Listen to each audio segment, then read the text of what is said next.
ယောက်ဆောင်တွေတွားမေးကြည့်ကွာမင်းတို့ရင်ထဲကဆန္ဒအမှန်တိုင်းပြောကွာမင်းတို့အဲ့ဘောမနေပါဆိုတဲ့အဲ့အမှုပညာတဲ့တွေကိုတွားမေးကြည့်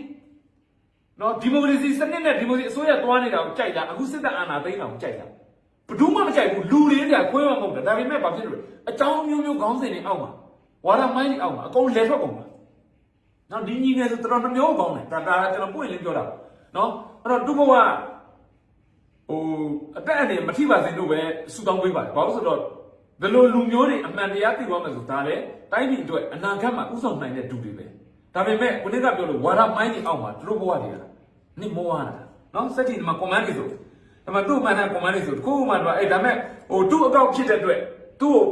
ပြောထားတဲ့သူတွေလိုလည်းရှိပါတယ်အားပေးတယ်ပေါ့ကောင်းတယ်ပေါ့ဝမ်းတာတယ်ပေါ့စသဖြင့်လူတိုင်းမဲ့ခုနကပြောကြတဲ့သူတွေကအဲ့ဒါမှဒါဆိုသူ့အားပေးထားတယ်နော်ဗိုလ်ချုပ်အောင်ဆန်းတို့သူရဲကောင်းတယောက်ကိုမွေးဖွားပြီးပြည့်စုံပြိုးထောင်ပေးခဲ့တဲ့ညီလေးရဲ့အမိအဖတွေကိုလည်းလေးစားကြယူလိုက်ပါတယ်နော်တဲ့ညီ fight တင်းပါတဲ့အဲ့တော့ဗိုလ်ချုပ်အောင်ဆန်းကဘယ်လိုလဲတိုက်တာလဲဗိုလ်ချုပ်အောင်ဆန်းကိုနိုင်ငံသားအချင်းချင်းပြန်တိုက်တာမဟုတ်ဘူးဗိုလ်ချုပ်အောင်ဆန်းကဒီတပ်မတော်တီထောင်ခဲ့တာကိုနိုင်ငံသားအချင်းချင်းပြန်တိုက်ဖို့မဟုတ်ဘူးနော်ဒီຫນွေဥတော်လှန်ရေးမှာပါတဲ့ဆန္ဒပြပြည်သူလောက်စီးကမ်းရှိတာမရှိဘူးဥမာဒီဘောတွားကြည့်ပါလွတ်တော်အဆောက်အအုံတွေမှာမီးရှို့နိုင်ငံပိုင်အဆောက်အအုံတွေမီးရှို့ဝင်ကြီးတွေရိုက်တက်မျိုးစုံလုပ်တာအဲ့လောက်တောင်းညမ်းတဲ့ပြည်သူကိုနီဘောအင်အားစုတွေကရအောင်ငြိမ်အောင်ထိန်းနိုင်တယ်နီဘောစစ်တပ်ကရရဆက်ဆက်လူမျိုးသုံးအောင်ပြစ်တတ်တဲ့ဟာမလုပ်ဘူးခစ်ကိုပြောင်းရင်ခေါင်းကိုပြစ်လို့လည်းနီဘောစစ်တပ်မអော်ဘူးပေရဲတဲ့ကောင်တွေထွက်လာဘယ်ကောင်ပေရဲလဲလားမီးထွက်ချို့စမ်းဆိုပြီးတော့လေမိုက်ကြီးမခွဲဘူးပြည်သူကိုနီဘောစစ်တပ်ကဘာလို့ပြည်သူပဲရအောင်ထိန်းပြီးတော့တိုင်းပြည်ကိုငြိမ်အောင်လုပ်ဝမ်းနိုင်မြန်မာပြည်ကစန္ဒပြပြည်သူအရှိကစန္ဒပြတော့ရင်အစအပြန်ပြောမလို့အာနာတိမ့်တိမ့်ချင်းတိတာတော့မှသူတို့စန္ဒကိုတဲ့ဗါတယ်အတန်တိတ်တပိတ်လုပ်တယ်တဲ့အိမ်ထဲအိမ်ပြင်မထွက်ဘဲနဲ့3ရက်လောက်တိတ်ဆိတ်ပြီးသေးတယ်အမဲအဲ့ချိန်မှာဟောဝင်ကြီးဌာနတွေကောက်ဖွက်ပြီးအကောင်လုံးအကွက်ကြစီစဉ်ပလိုက်ပြီမင်းအောင်နိုင်ရဟောအဲ့ဒါမခံနိုင်တဲ့စန္ဒထွက်ပြအရှိကစန္ဒပြရင်အနောက်ကအမိုက်ကောက်တဲ့လူကတတ်လိုက်ဘေးပတ်ဝန်းကျင်နိုင်ငံပိုင်ပစ္စည်းပြည်သူပစ္စည်းထိခိုက်လို့ဆိုတော့အဝေးအားလုံးလည်းသိတယ်ဒါတမိုင်းမဟုတ်ဘူးပြည်သူတွေကဒီလက်နက်ကင်နဲ့အစစ်စားဖြစ်လာတာဒီလက်နက်အာဏာသိမ်းလို့လက်နက်ထကင်ကြတာမဟုတ်ဘူးခစ်ကိုပြောင်းခြင်းခေါင်းကိုပြစ်စုရဲရဲဆက်ဆက်ပြစ်တတ်လို့ဒီအစစ်တွေနဲ့ပြစ်တတ်လို့ပေးရတယ်နောက်ဆုံးဒီပြည်သူတွေကိုကူညီဖို့လာတဲ့ပလိုက်ကြဝန်ထမ်းတွေတက်ချစ်နေတွေကိုတော့မှစောင့်ထိုင်ခိုင်းအနက်တင်နဲ့ခေါင်းရိုက်ပွဲတာလေဆရာဝန်တွေစေးပေးနေတဲ့ဟာတော့မှစပွဲကိုစောက်ကန်အကုန်လုံးဖန်လက်ထိတ်ခတ်ပြစ်ကျောင်းဆရာဆရာမတွေကိုလက်ပြန်ထိုးတုပ်ပြီးနွားအုပ်လို့မောင်းဟမ်မျိုးစုံအဲ့လိုလုပ်တဲ့အဆုံးမှမခံနိုင်လို့လက်နက်ထကင်ရတာပြည်သူကလက်နက်အရင်ထကင်တာမဟုတ်ဘူးဒီပွဲကဆိုတော့ဒီသဘောတရားတွေကိုကျွန်တော်တို့ကပဂတိအရှိတရားကိုလက်ခံနိုင်ဖို့လို့အဲ့ဒါအရှိတရားဟုတ်တယ်နော်ကျွန်တော်အခုပြောပြသွားတဲ့စကားထဲမှာမဟုတ်တာမမှန်တာပါရင်ပြောပါလက်နက်ကင်ပြီးတောင်းညမ်းနေလို့စစ်တပ်ကအာဏာသိမ်းပြီးတိုင်းပြည်ဒီလိုအခြေအနေဖြစ်တာဆိုတမျိုးအဲ့တော့ဒီလိုလူငယ်မျိုးတွေအများကြီးပဲဗျနှမျိုးကိုကောင်းတယ်နော်ဒီကောင်လေးကဒါတကယ်စစ်တုံးမှာဘွဲရပြီးတော့ဝင်ပြီဆိုတဲ့ကတော့ပညာရှင်အဆင့်နဲ့ဝင်မှာဗျာရှင်းရှင်းပြောရင်လောလောဆယ်စစ်တပ်ထဲမှာ10တန်းအောင်တဲ့အဆင့်အောင်ပဲအဆင့်ရတယ်အားလုံးသိပါတယ်ဟုတ်တယ်နော်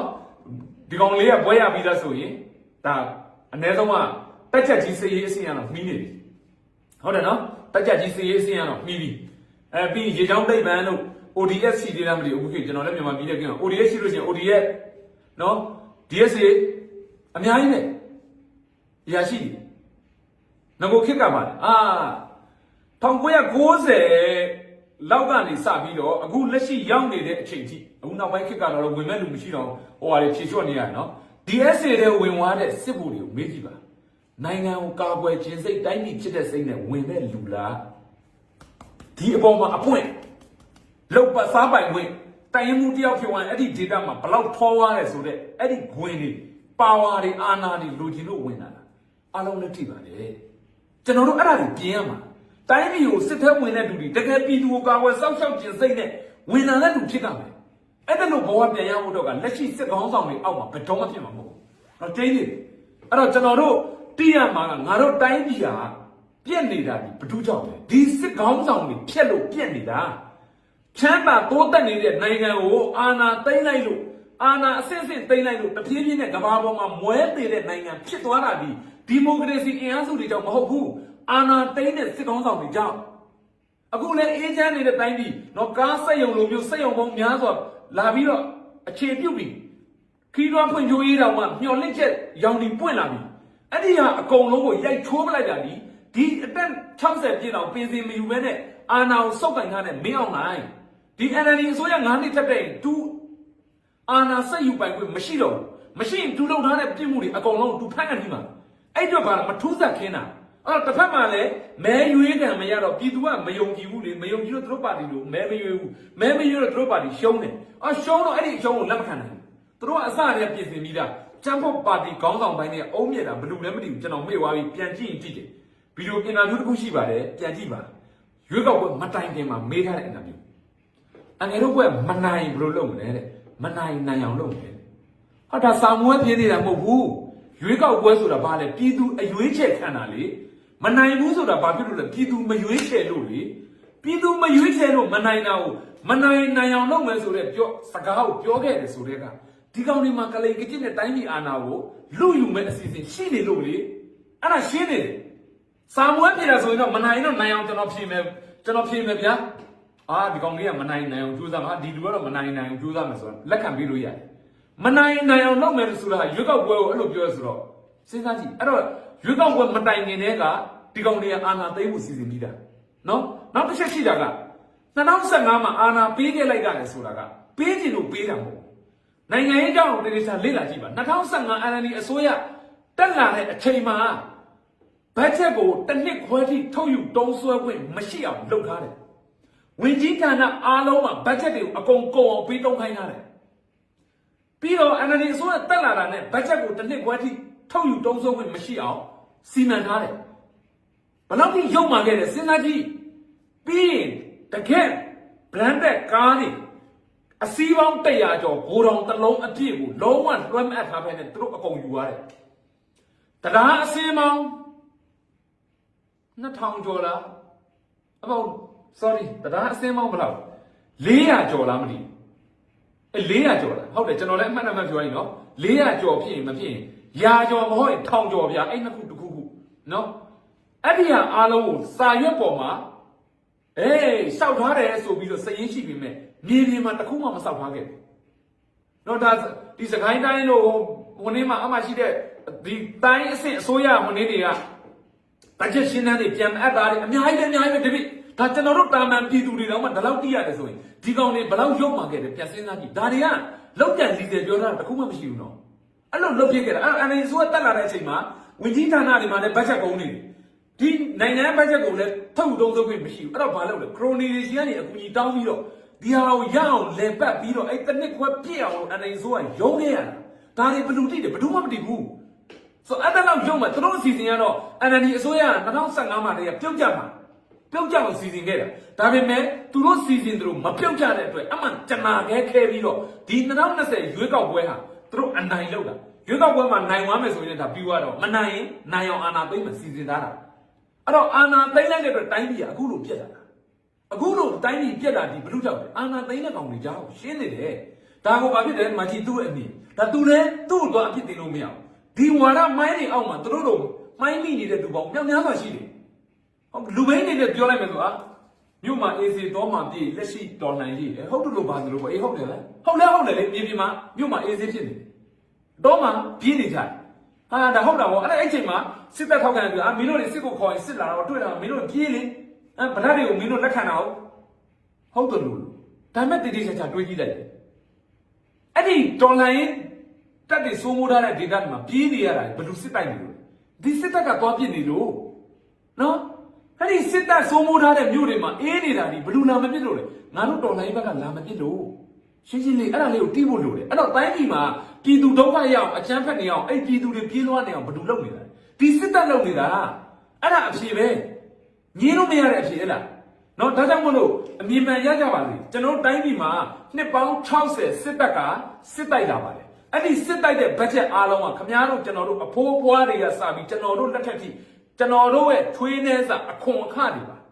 နိုင်ငံပိုင်ရတဲ့ငွေတွေပါနှစ်ပေါင်း60စစ်တိုက်လာတယ်ဘဒုကိုတိုက်လာ